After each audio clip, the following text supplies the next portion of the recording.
Before we get into all of that, let me remind you that we are here every Monday through Friday in case you've been like under a rock or sleeping in past 6 o'clock.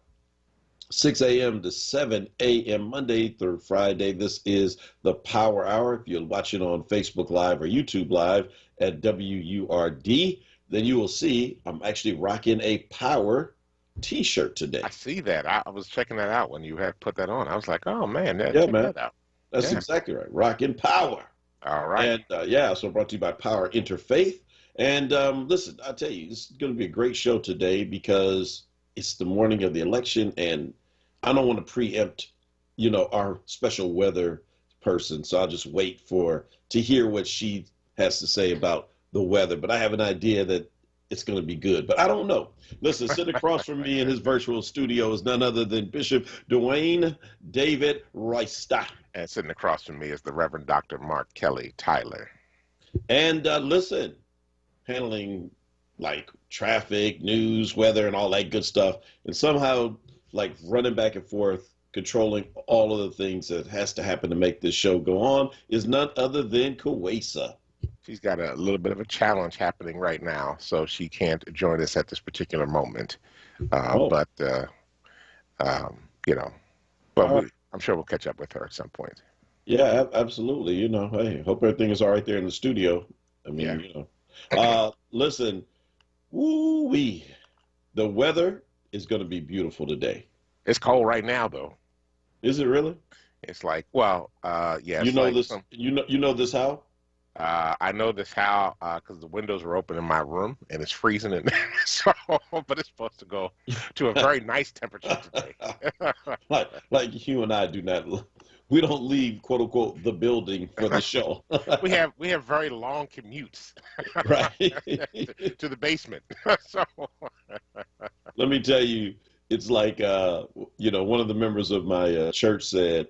I got her on the phone by accident, one of our older members, and just a really traditional kind of person, and so I kind of was surprised to hear her say, her comment was, "Hey Rev, I don't know how you're gonna get us back in that building after COVID." She said, "You have made it too easy." Right. She said, "No, it's just too nice," and she said, "I love being in the building, but I mean, my God, this is like incredible." And so I think that's where a lot of people are. And I mean, hey, think about us right now. It's like, who wants to get up and go back to a studio? I mean, I wish they could make it where Kawesa can do all of the producing from home. Yeah, that'd be great. Yeah. Great. So she wouldn't have that long commute that you and I don't have. Right. But then we couldn't get things like, hey, stay away from 30th Street station because a tractor trailer from Arkansas screwed up today, like tractor trailers often do, and ripped his gas tank open on the on-ramp. So it's closed. So 76 around 30th Street. I don't know which direction. They said westbound, but, they weren't quite sure on the news this morning. But again, if your commute goes that way, you may want to think about going around that. And so just stay away from that this morning. And the weather, according to the news, weather people locally, is supposed to be a 10 today. Yeah, it's supposed to go up to 80 degrees. Phew. It's time to get outside, people. Get some sun. Get some sun. Get that vitamin D up in your body. Yep, because that will help you fight the COVIDs. Absolutely. Well, I don't know about that, but it will just help your body. It's true. General. It's true. Vitamin D is a part of that. Okay. No, it's true. So it looks like we're on Facebook Live and YouTube. Check in. I mean, I think maybe the problem Quace is having is getting the video up on both of those, but it's like the place card. But I see people chiming in. So if you hear us, but you don't see us, just at least acknowledge that, please. Thank you very much. Brother, today is election day. Yes, sir. And woo-wee. I'm thanking God that we're finally here. Like I said, politics is my sport, but it's stressful. Can I just say it's stressful? It's very stressful. Why is it stressful for you this time? It's stressful because it's like any competition, right? Especially when you're like really into it. Like, you have somebody you want to support, you want to see them win, you want to see them be successful. But it's the anxiety because you just don't ever know fully what happens in the contest. It's like football, any given Sunday, right? You don't know who's going to win. How do you know that reference? How do I know that reference? Because I used to play football. I'm just messing with you. There's a reason I don't like sports. You hate sports. There's a reason I don't like sports. Let me just be clear. There's a reason because I play sports. I know, and actually, I still play sports. I play golf.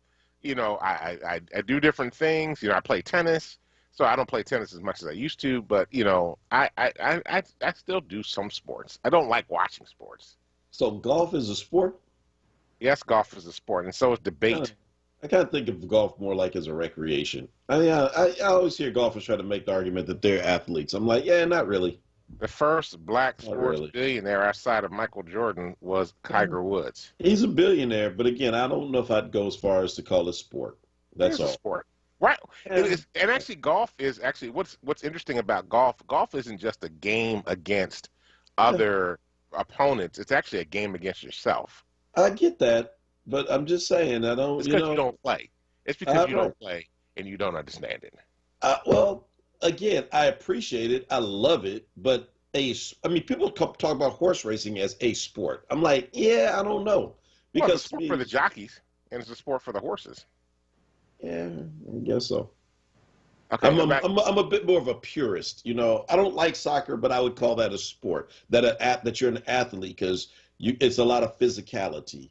Volleyball is requires so you being a sports elitist is really what you're trying to do right now. That's you are trying to define what a sport is. So listen, I love to play backgammon. So is that a sport? It's a game.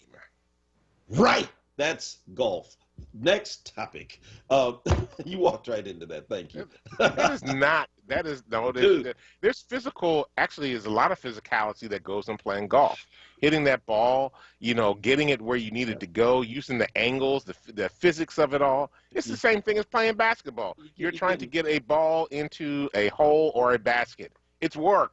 It's work. Yeah. You get to give somebody gets to pick you up. You got to walk the whole course. It's a lot of exercise. They ride in a cart.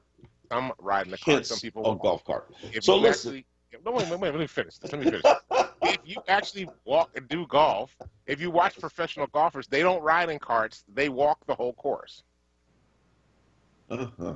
Yes. Yep. Thank you very much. I see old people walking in the mall too to get exercise. That don't make them athletes, bruh. That is okay. So you're just dismissing the sport, and I really don't appreciate it. I'm just litigating that now. All right, I got all the golfers pissed off at me right now. They got their tee times for the day. So listen, it is so funny. The person I was just thinking about when I said that was Craig from Facebook. And sure enough, he chimes right in. Whoa, Mark, golf is a sport. Don't argue with me about this one with a raised fist. All right. So listen, today talk about a sport. Your sport is all day. It's a contact sport. It is elections. At 6:20 this morning, you all. When we come back from the 6:20 break, you don't want to miss the interview that we're going to have with civil rights attorney, defense attorney Kevin Mincy from the city of Philadelphia. He is calling in to comment on a judge's decision yesterday to drop charges against a Philadelphia SWAT team member who last year just walked up and down 676, pepper spraying anybody that he wanted.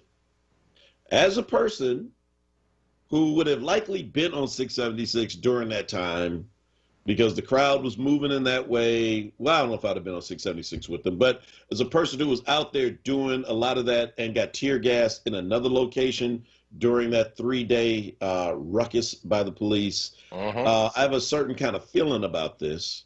And he's going to be on to talk about it.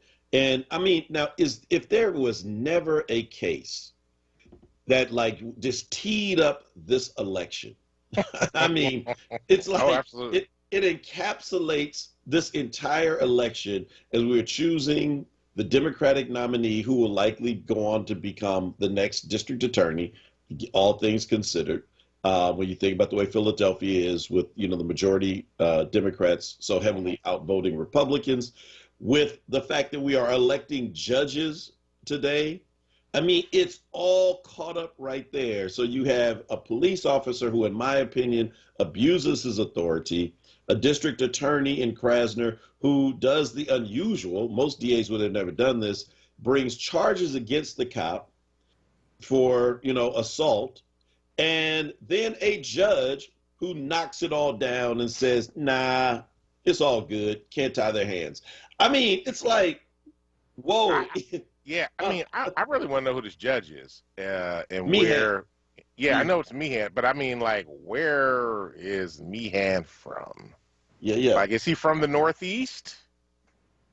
Or, what? And, like, when did he get elected? I mean, I've really been wanting to look that up and just didn't have time to do that yet. But I'm like, what's up with this? I mean, he would just totally dismiss this thing outright. It's just very problematic. Well, right. I mean, it is, yeah. So Kevin Mincy, I think, represents one or three, or all three of them. I'm not exactly sure, but he weighed in on it yesterday. He's going to come in to break it down and break down the legal aspects of this. But for us, kind of looking at this in the sense of what's at stake in the election today, I mean, it couldn't become more clear in this one case, right? Mm-hmm. Because this is, I mean, look, you're talking about two people, and look, you have to decide which one is more important to you, Larry Krasner or Carlos Vega. Krasner's already said he is going to refile the charges on the cop. Said that immediately. Now, Vega, on the other hand, I've not heard him comment on this. If someone has, please He post it. Can't comment on it. He's supported by the FOP. I got you, bruh. I got you. So, yeah. So, but They the question, bought his silence. well, you're right. So, this is, I mean, again, in the DA race, it's crystal clear in this case about the difference in the candidates, especially if you're talking about from the perspective of Black and brown people who are often on the receiving end of stuff like we saw from that cop. And, but it's also about the judges, right? Mm-hmm. People, you need to take time to actually read up on who you are electing as judges. Mm-hmm. Because, I mean, you got people, I mean, of all the talk by conservatives who are often supported by people like the FOP, aren't they the ones who always hammer in this, we don't want activist judges who just come in and dismiss the will of the people and arbitrarily just knock things out? I mean, isn't that what they talk about all the time, bro? Absolutely. Absolutely. Was that not the act of an activist judge? Absolutely. Let the court, I mean, the judge should have let the case play out and let the evidence fall where it may, right? That would have been but the judge made a decision arbitrarily and decided the case for himself before letting it, be fully heard. Oh man, that is like, I mean, that is unbelievable to me. And so listen, if you didn't know, we have an election today and we are voting for judges. And the idea that they are somehow just impartial and that they bring none of their own personal bias to what they do is crazy. It's just crazy. Everyone has bias. The hope is that you will get people who are able to keep their bias at least in check and recognize that. And I mean, this just simply reads a lot like this is, I mean, I don't know his relationship with Krasner or with the FOP or anything. I have no idea about what this judge's position is. But watching the video of this officer just walking up and down, I mean, he was bro, he didn't kill anybody, but his behavior was as callous as what we saw with my man Derek Chauvin with his hands in his pocket on George Floyd's neck. Just, this is what I do. I'm like, he was waving the thing back and forth in a motion like you're painting a wall with a paint gun. Yep. Was he not? Yep, absolutely. Just, oh, wait, hold on. I didn't get you enough. No. Then we also grabbed people's face masks, too, and took their face mask off. It was, spraying it right in their faces, right? But the judge says, I don't need trial for that. No. We don't even need to. Well, the judge, I mean, what was interesting, the judge said that he was just following orders. I don't know where it says you're supposed to go take people's face mask off and spray and spray them with tear gas right in their face. I don't know what the orders are for that. You know who else just followed orders? Who's that? Nazis. Oh boy. No, I'm not trying to say. Look, I know whenever you bring this up, there's like always the, oh, you went too far.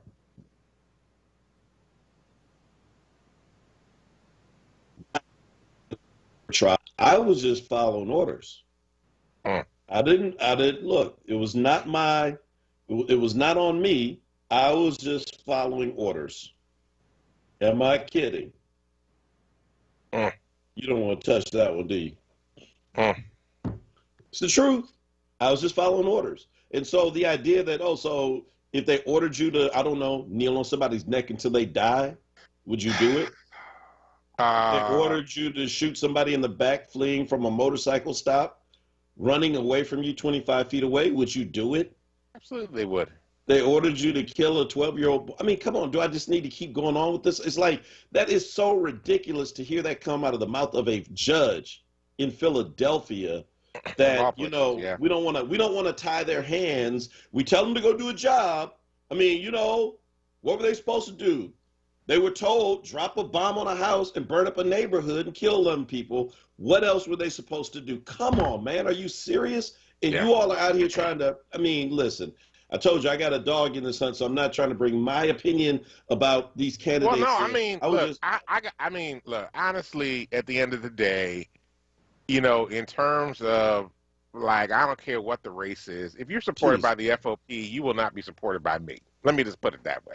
Okay. Yeah. That's all I'm saying. I'm not calling names. I'm just saying. Right. If the Philadelphia FOP Lodge number 5 is supporting you, I'm not. Okay. I was just following orders. How did you get into the Capitol building? Officer sitting there got killed. Hey, I was just following orders. No. The latest from Washington on that is very clear, coming from Republican leadership, that was just people casually touring the Capitol building. You heard about that, right? Yeah. They were taking photos like, oh, what's that? A fire extinguisher. Oh, let's stop. We got to take a quick break. When we come back on the other side, we're going to have attorney Kevin Mincy talk about this case and really just criminal justice reform in general here in the city of Philadelphia. Don't go anywhere. We'll be right back. I think we're supposed to keep going right now.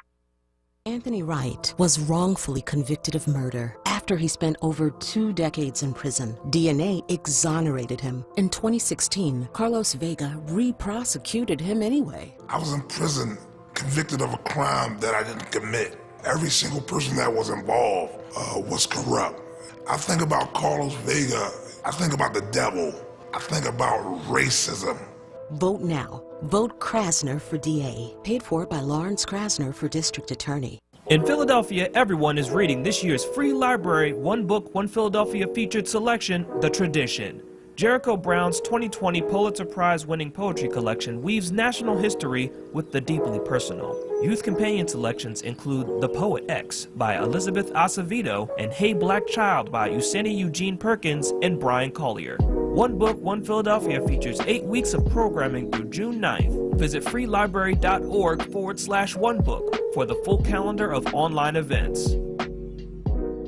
Does your pre-K to 12 student need reliable internet for digital learning? The city's PHL Connected program can help by offering free internet to eligible families. To find out if you qualify, dial 211. For language services, press 8. Learn more at phila.gov/PHL Connected. This is not a fad for us. We will not resume our regular programming when things die down. We're not black to help our bottom line or because it's politically correct. We're not joining a fight.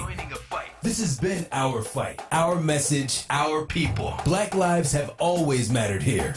We are undeniably, indefatigably, unapologetically, permanently Black Talk Media. WURD.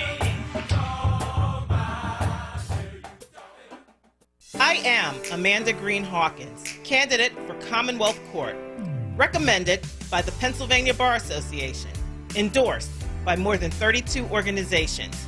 However, the only endorsement that counts is your vote for me on May 18th.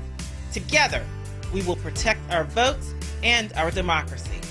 On Tuesday, please vote for me, Amanda Green Hawkins, for Commonwealth Court. Paid for by Amanda for Judge. You're listening to WURD Radio, 96.1 FM and 900 AM WURD, independent black media. Welcome back to the Power Hour. This is Dwayne Royster along with Mark Kelly Tyler. We're here Monday through Fridays from 6 a.m. to 7 a.m. to bring you the latest in news, happenings around Philadelphia, and, of course, our opinions. And we have plenty of those, and we share them with you each and every day, Monday through Fridays, right here on WURD. All right, Doc, go for it. We got video on Facebook and YouTube. Oh, we're back. We're live. Here we go. Yeah, we got video. And yeah, tomorrow, by the way, you're going to be able to hear an extended version of what we do as we roll into the Wake Up with Word hour as well. I think we're going to be on till 9, from 6 to 9 tomorrow, doing an election recap. At least that's our plan. And so, yeah, you'll probably hear a ton of guests that we'll bring in to unpack all of what happens on today, which people are saying is going to be a rather lackluster turnout. And I got to imagine it's beautiful weather. People are not going to be thinking about an election. They'll be like, go to the beach. But go out and vote. And the reason you got to vote is, listen, I'm telling you, the things that we're watching in the news are on the ballot in so many ways. Mm-hmm. The Police Oversight Commission hearing yesterday all day was very compelling testimony. We had an opportunity as Power Live Free to testify. But what we're witnessing is that even if you get strong police oversight, even if you get the DA you want, that there are times where you have a judge who can just come in and just knock it all down. I don't agree. It's like, yeah, you know what? No, I don't like that decision. I don't like this charge because, I don't know, I just don't like this charge. So let's find out what happened from someone who knows very well, because he has been involved in a lot of these cases of the protesters. I think I'm being represented by him as well, with a group of others in a big class action thing. He is with Mincy Fitzpatrick Ross LLC. You can tell by his name that he's one of the partners. Civil rights and defense attorney Kevin Mincy. Kevin, welcome to the Power Hour with Bishop Royster and myself. Thanks, guys. Thanks for having me. Good morning. Morning. Yeah, so listen, I mean, I saw your name pop up yesterday in one of the news stories about this unbelievable case that didn't even go to trial. Can you kind of walk us through, first of all, the events that led us here, and then the charges that were brought, and then what happened? I'm not looking at the docket off the top of my head, but I know that the officer was charged with misdemeanor simple assault, from possession of instrument of crime, and maybe a couple other misdemeanors. There were a lot of status listings while we were dealing with the pandemic since this happened last June, and since he was arrested last July. And so there had been a large delay, really through nobody's fault, just because of the issues with the pandemic. But yesterday was supposed to be the preliminary hearing, and it was. Our clients, 3 of our clients testified, the people that you see in the video getting pepper sprayed in the face, about what happened and what led up to that day. And then, ultimately Judge Meehan decided that the conduct was not criminal. I tell people all the time that judges are human, and they bring their personal beliefs and feelings into the courtroom every day. As hard, I'm sure, as much as they're supposed to be neutral arbiters and just hear the facts for what they are, they bring their personal feelings and opinions into the courtroom every day, and I think that's what happened here. It's not. I think for people who pay attention to the Criminal Justice Center, that was not a surprising result coming out of his courtroom. But I'm glad to hear that Larry Krasner is going to refile the charges and take the rest of the preliminary hearing to common pleas court. You say this is not uncommon coming out of his particular court. Please expand that. I think that he has a conservative mindset when it comes to how he hears cases, and that's certainly a pro-police courtroom. I mean, every courtroom leans one way or the other. I mean, that's not news, right? Like I said, they have their personal beliefs, and so I think that that's a pro-police courtroom. And when I looked at the docket and saw who was going to be here in the preliminary hearing, I had kind of already gotten myself prepared for this potential outcome. So when I got the word at what happened yesterday, like I said, I wasn't surprised. Royster. Yeah, I'm sitting here. I'm like, let me look up this dude. I'm like, where? Let's see. He went to Villanova Law School. He went to Widener Law School. Graduated from Villanova. I'm trying to figure out like what the deal is here in terms of his case. And this was in municipal court, right, counsel? Yeah, the municipal court. Yeah. Now, could you explain something to us, the difference? Because you said it could go back to common pleas. What's the difference between municipal and common pleas court? Well, municipal court is the lowest of the courts in Philadelphia. And so anytime the district attorney's office has a preliminary hearing and a case gets discharged for lack of evidence, they can always refile the charges and go to the next court above, which is the Court of Common Pleas. And then in motions court and Court of Common Pleas, they can supplement the record by adding additional evidence or just stand on the record that they've created and have a different judge review that record and make argument to that judge and say, look, judge, the judge in municipal court got it wrong. We think that we've met our burdens here to hold the case for court in a preliminary hearing, and you should make a different decision. And so that'll be up to Mr. Krasner and his prosecutors as far as exactly how they present this case in the Court of Common Pleas. But that's why these, like you said when we opened this segment, that's why these elections are important. Obviously, there are municipal court judges on the ballot today, common pleas court judges on the ballot today, Superior Court, Commonwealth Court judges on the ballot today. And so we need to be paying attention to those elections because these are the judges who can right wrongs when something like this happens. So Kevin, you rep again. I know that you all have this. You have a huge case. How many clients are you actually representing with all the protests that happened last year? I believe it's over 240. I don't know the exact number. Right, over 240 people. It's kind of like, who got tear gas? Everybody raised their hand. And so, so I want to just read a couple of quotes from Judge Meehan yesterday because I want people to understand, who think, well, y'all are just blowing this out of proportion. But he said, talking about the police, quote, "You may not like their methods. That doesn't criminalize their methods," end quote. And he also went on to say, you can't put officers in charge of maintaining order and then tie their hands on how they're going to do it. Yeah, that's the dangerous. To me, that's the dangerous line that is really disturbing and scary to hear, because anyone could interpret that as a kind of like a blank check to the police as far as how they're doing it. As long as they're working as police officers, they can use whatever tool that is on that belt to do whatever it is that they want. And, that's just not right. And so that's why I think Mr. Krasner responded so quickly to announce he's going to refile the charges. It's why we are able to seek justice in federal court and civil cases because criminal courts don't always get it right. And this is not the first court, nor will it be the last to get the initial decision wrong on a civil rights matter. And so oftentimes the fight for justice is a long, arduous road, and this is no different. So, all right. Well, and so what's next for you all? So this is what Krasner is going to do. But so does this change the approach of your law firm and these 240 plus clients? What happens next? Well, our case in federal court still goes on. This doesn't affect us at all.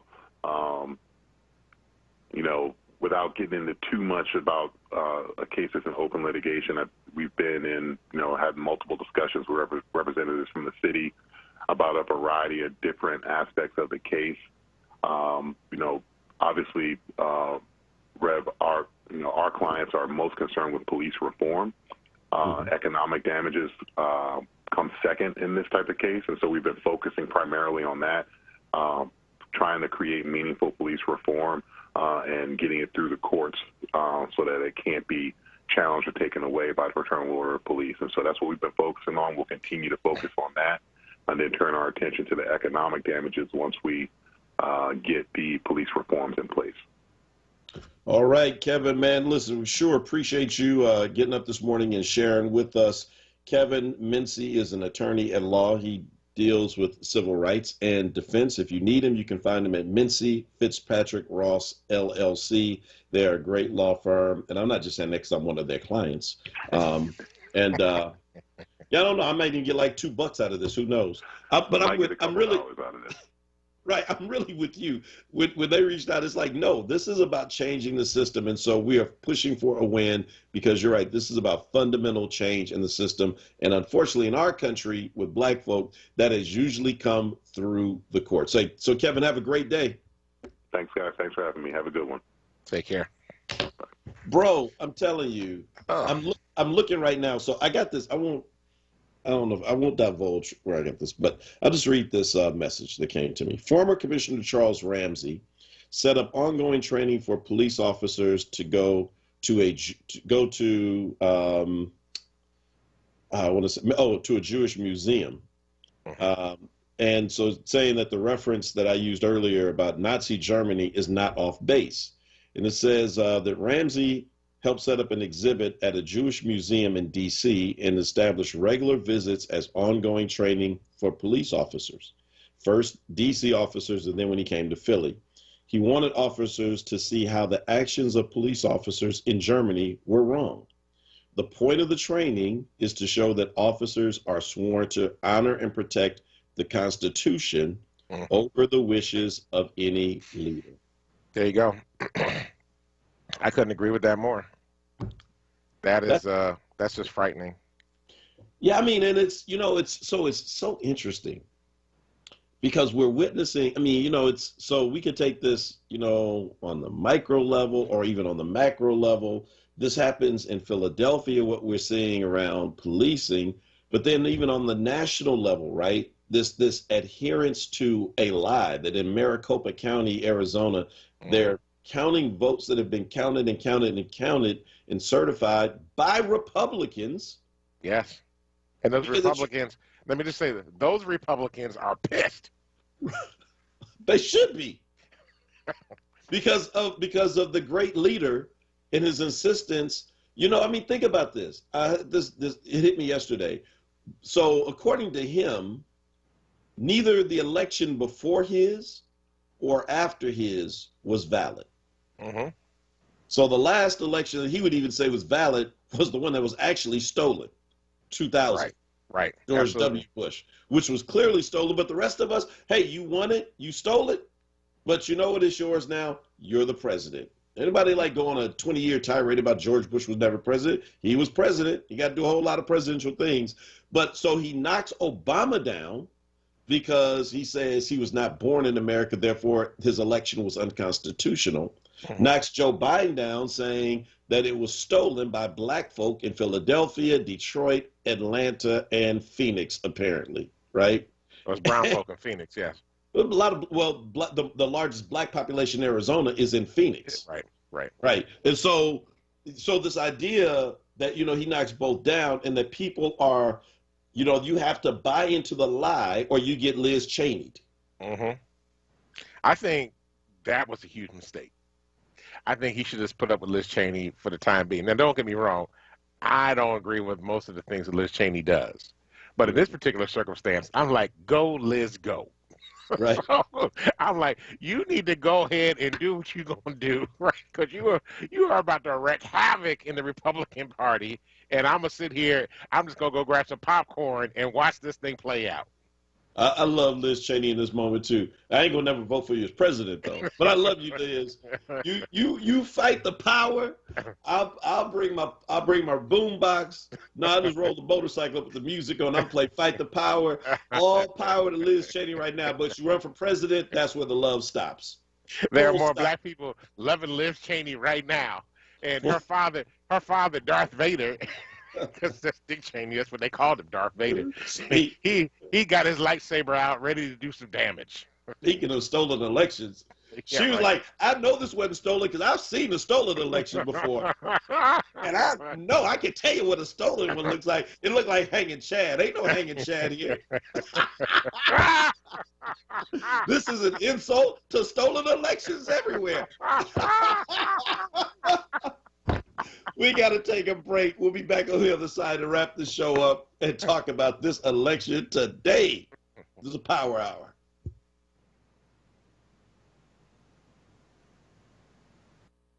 Hey folks, WURD members are invited to tune in every second Tuesday of the month with me, Nick, for a chance to win a book bundle of the newest releases from Kensington Publishing's culturally oriented Dafina imprint.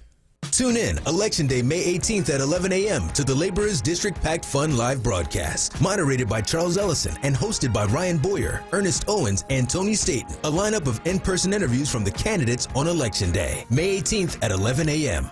WURD Radio Digital Tip of the Month with Stephanie Humphrey. Brought to you by Comcast. I'm your Tech Life expert, Stephanie Humphrey, and this is your WURD Digital Tip. Did you know that you may qualify for a discount on your internet service? The FCC just introduced the Emergency Broadband Benefit Program that can provide up to $50 per month off the cost of your internet bill and up to $100 off the cost of a new laptop or desktop computer or tablet. There are a few different ways to qualify, including receiving SNAP or other benefits, receiving a Pell Grant in the current award year, or experiencing a substantial loss of income due to the COVID-19 pandemic. Don't get caught on the wrong side of the digital divide. Get more info and see if you qualify at www.getemergencybroadband.org. Stay tuned to WURD for more tips and stay connected with us at wordradio.com. The WURD Digital Tip of the Month was brought to you by Comcast.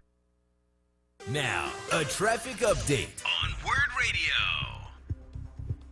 Good morning. This report sponsored by Staples Stores. 95 southbound getting heavy this morning. Cotman down through Bridge through construction. Again, Betsy Ross through Girard northbound looks good. Westbound fine. Delays 8th out the Broadigan Parkway through the Schuylkill Expressway. Schuylkill westbound getting busy. Broad to Passyunk through construction. Jammed up there down to one lane for the West City out to Belmont Light. Eastbound side Blue Route through the curve again. Passyunk to Broad a little slow again through the ongoing work. Boulevard Route 1 southbound. Some slowing Broad down to Fox through construction. 55 northbound. Deptford into 42 getting busy. Staples Connect helps your business grow with custom printed sales and marketing materials. Now get 15% off signs, posters, and deals when you spend $75 or more. Off ends $5.29. Visit staples.com/signage for details. Staples Connect, the working and learning store.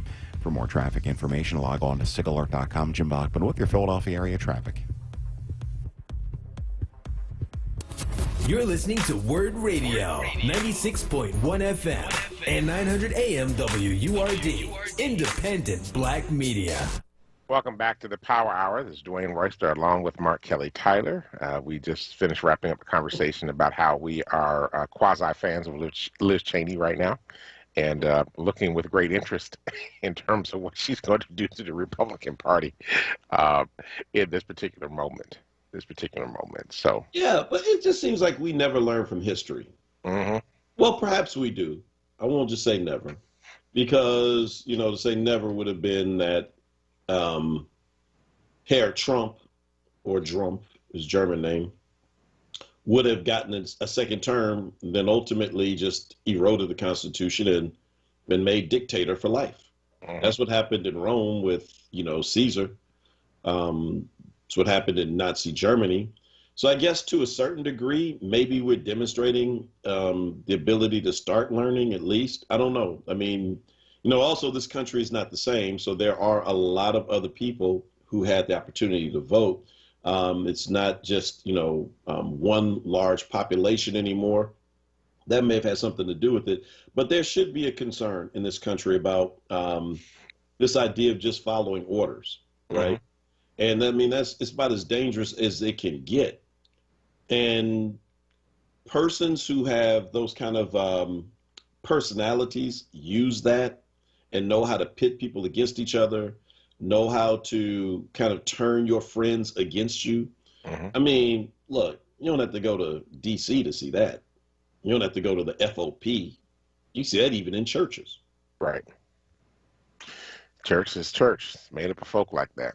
Yeah, you have people who have narcissistic tendencies as, their faith leader, as the pastor or the rabbi or the imam. Mm-hmm. I think a lot of us have seen that before. Family members come fighting you over the person.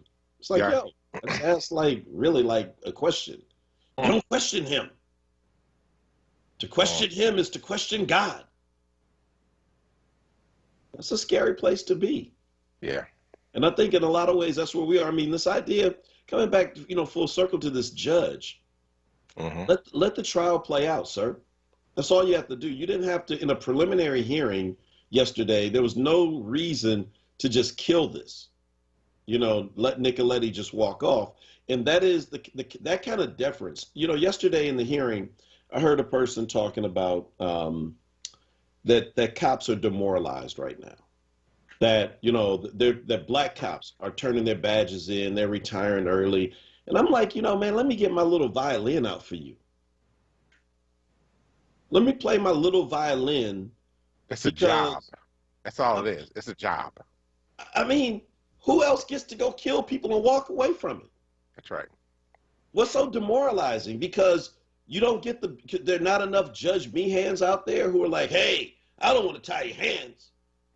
If you had to beat the hell out of them, who am I to judge? Judge, right? I mean, it's like this is, bro. I mean, this is the moment that we're in, and we can't let this moment go without creating fundamental change in this system, or we will continue to be where we are right now.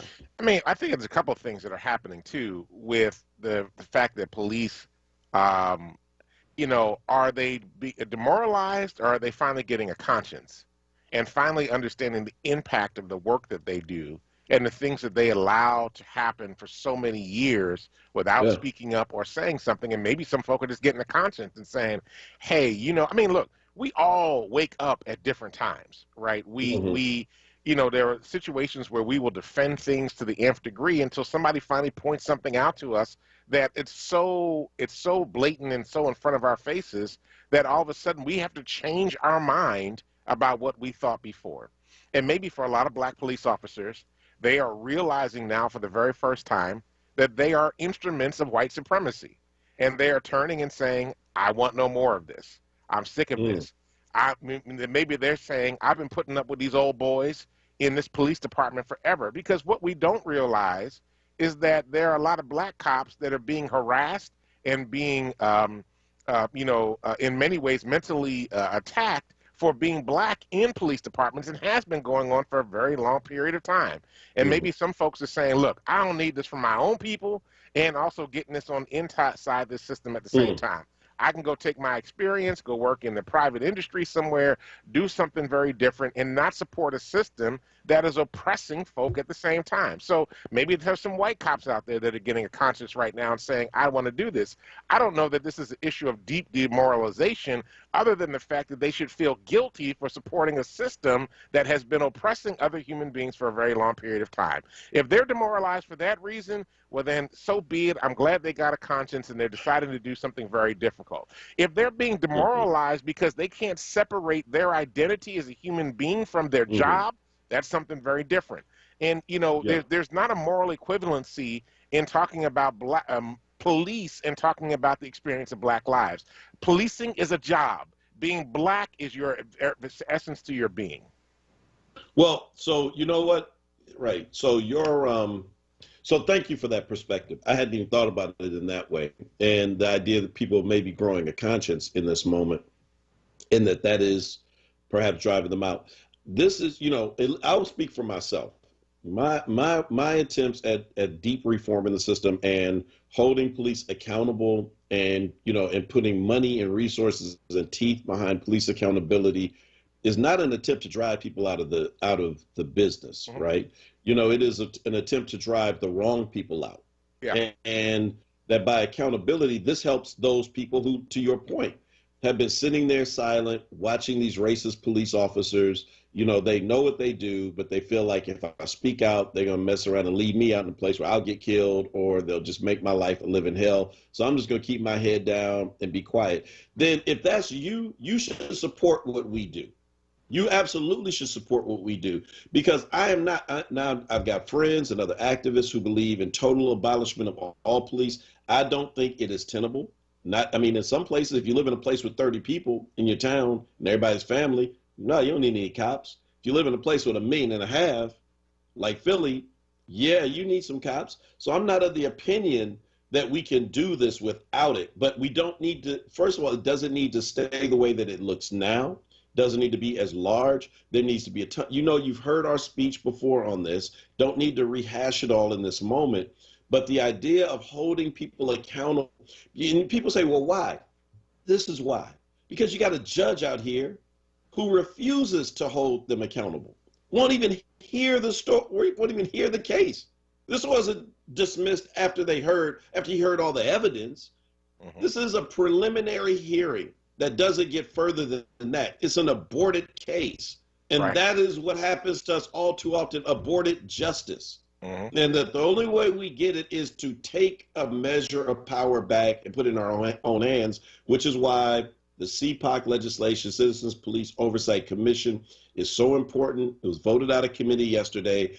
It's got to make it through with real teeth. It's got to make it through with the real budget. It's got to make it through with the real powers, and it's got to make it through with real commissioners who are not going to be yes men, yes women, to whomever is not interested in this.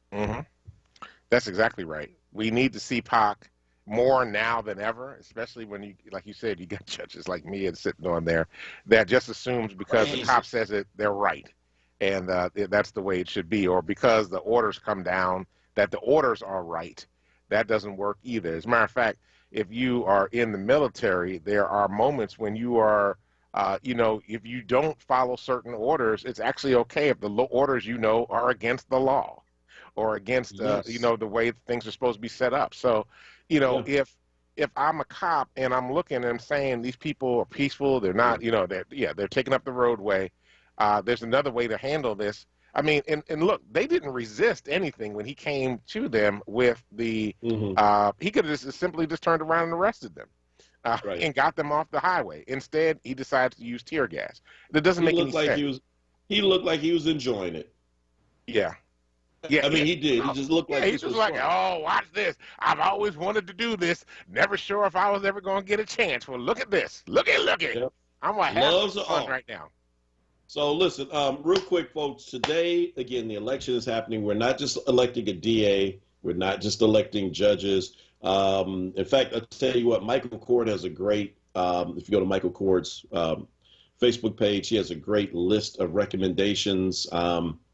And then also on the ballot questions, thank you, State Rep. Darisha Miller-Parker, for reminding us as well. That would be a no on number 1 and 2. A big no on stripping the governor of emergency powers. They don't want to do it because it's a Democratic governor. If this was Corbett who was governor, they'd be like, give him more power. He needs more power. But it's a Democrat. They're like, take his power. And they want to switch it. They're crazy. No. Leave the powers alone. It's much easier trusting an executive in an emergency. And they're not going to always get it right, but we don't need a legislature coming back every time there's a forest fire or something. And then that would be a yes on the following questions, 3 and 4. It might even be a 5th question. But there's also, because it's also about protecting the rights of Black and brown folk in the state constitution. So there you have it. Man, it's a beautiful day. Tomorrow, we're going to be on from 6 a.m. to at least 9 a.m. with post-election coverage. Pray for us, because I don't know if I got to check my coffee supply. All right, everybody. Well, listen, we appreciate you. Thank you for checking us out here on, get ready to say Wake Up with Word, on the Power Hour. Thank you for tomorrow. Thank you for listening on the air, on the app, through YouTube, Facebook, whatever means that you're listening to us. Thank you, Dr. Tyler, for everything you do. Thank you for Kwesa for holding down the boards, engineering the show from behind the scenes today. We deeply appreciate you. Thank you, Kevin Mincy, for joining us on here today to talk about this particular case happening in Philadelphia Municipal Court right now. Stay tuned for Wake Up with Word with Solomon Jones. And listen, family, do us a favor. Go out, change the damn world, because if you don't, nobody else will. Peace. Oh, I got eyes in the back of my head.